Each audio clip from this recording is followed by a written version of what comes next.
Hello साथीहरू नमस्ते, स्वागत छ मेरो च्यानल इआर मिथलेसमा। आज हामी यहाँ बुढालिङकण्ठ माथि आएको छौँ, यहाँ डाँडामाथि। यहाँ देख्न सक्नुहुन्छ यहाँ एउटा कलोनी रहेछ। अनि यहाँ त्यो माथिको जग्गा जुन दुईवटा स्टेप छ त्यसमा चाहिँ हामीले चाहिँ घरको नक्सा र निर्माण गर्न लाग्छौँ। पहिले चाहिँ नक्साबाट चाहिँ यहाँ चाहिँ काम चाहिँ सुरु हुन्छ। बाटो पनि पुरै स्लोप रहेछ, यहाँ देख्न सक्नुहुन्छ। अब यस्तो जग्गामा चाहिँ हामीले नक्सा बनाउनु अगाडि चाहिँ पहिला पुरै सर्वे गर्नुपर्ने हुन्छ।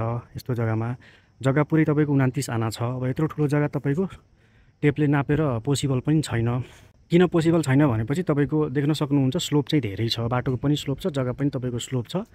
त्यही भएर यो चाहिँ कतिको स्लोप छ त्यो सबै हामीले मजाले निकाल्नु पर्ने हुन्छ। त्यसको लागि चाहिँ हामीले टोटल स्टेसन भन्ने मेसिन चाहिँ युज गरेर सबै स्लोपहरू क्यालकुलेसन गर्नु पऱ्यो, जग्गाहरू मजाले छुट्याउनु पऱ्यो। अनि त्यसपछि बल्ल डिजाइन गर्दाखेरि एकुरेट डिजाइन चाहिँ आउँछ। त्यस्तो गर्दाखेरि के फाइदा हुन्छ भनेपछि तपाईँको जग्गाको स्लोपहरू सबै मजाले युटिलाइज हुन्छ। कहाँ कतिको स्लोप छ, त्यो स्लोपमा कस्तो डिजाइन दिँदाखेरि चाहिँ बेटर हुन्छ, भूकम्परोधक हुन्छ, त्यहाँबाट चाहिँ क्लियर हुन्छ हैन। अनि जग्गा पनि तपाईँको फुल्ली युटिलाइज हुन्छ, घर बनाउँदाखेरि बिग्रिने चान्स पनि हुँदैन। बाटोहरू देख्न सक्नुहुन्छ, यहाँ बाटोहरू यस्तो छ, पुरै जग्गाको पनि पुरै तपाईँको जीर्ण कन्डिसन रहेछ। यस्तो यस्तो जग्गामा एकदम राम्रो र तपाईँको एक्सपिरियन्स भएको प्राविधिक चाहिँ चाहिन्छ। अनि बल्ल गएर तपाईँको डिजाइन पनि राम्रो हुन्छ, घर पनि भूकम्परोधक हुन्छ। देख्न सक्नुहुन्छ भाइहरूले चाहिँ यहाँ टिएस टोटल स्टेसन चाहिँ सेट गरिसक्नु भएको छ। अब हामी गइरहेछौँ यो जग्गाको सर्वे गर्न।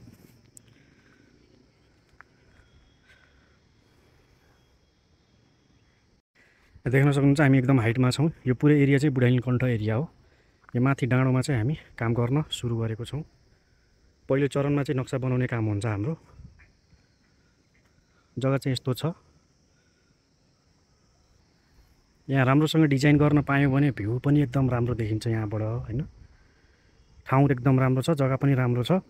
तर यो जग्गाको एउटा बेफाइदा के रहेछ भनेपछि तपाईँको स्लोप चाहिँ धेरै छ। अब यसमा आत्तिनुपर्ने, यस्तो यस्तो जग्गा लिइसकेपछि आत्तिनुपर्ने कन्डिसन चाहिँ हुँदैन। अलिकति नर्मल घरहरूभन्दा यहाँ कस्ट चाहिँ धेरै लाग्छ। किन लाग्छ भनेपछि ठाउँ ठाउँमा तपाईँको सियर वालहरू दिनुपर्ने हुन्छ। जस्तै माथिल्लो भागको माटोलाई चाहिँ स्टेबल गर्नको लागि हामीले सियर वाल चाहिँ हाल्नुपर्ने हुन्छ। यो लेभलमा पनि सियर वालहरू हाल्नु पर्यो।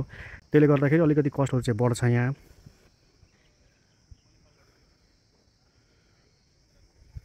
अब यो जग्गाको रोड चाहिँ यहाँ तलबाट यसरी आएको छ, यसरी रोड आयो, माथि चाहिँ हाम्रो जग्गा भयो पुरै। नर्मल घरभन्दा अलिकति बेसी खर्च लाग्छ यसमा। लेबर कस्टहरू भयो, सियर वालको कस्टहरू भयो, यिनीहरू चाहिँ अलिकति बढी लाग्छ। हजुरको पनि यस्तो अब ठाउँ छ, जग्गा छ भने आत्तिनु पर्दैन, हामीले सम्पर्क गरे हुन्छ। एकदम राम्रोसँग सर्वे गरेर अनि एकदम राम्रो डिजाइन चाहिँ हामी चाहिँ गरिदिन्छौँ।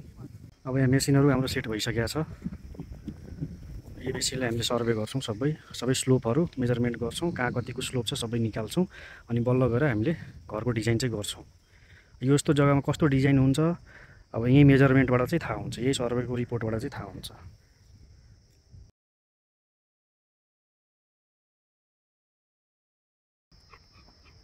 सर्वेको काम चाहिँ हाम्रो स्टार्ट भइसकेको छ।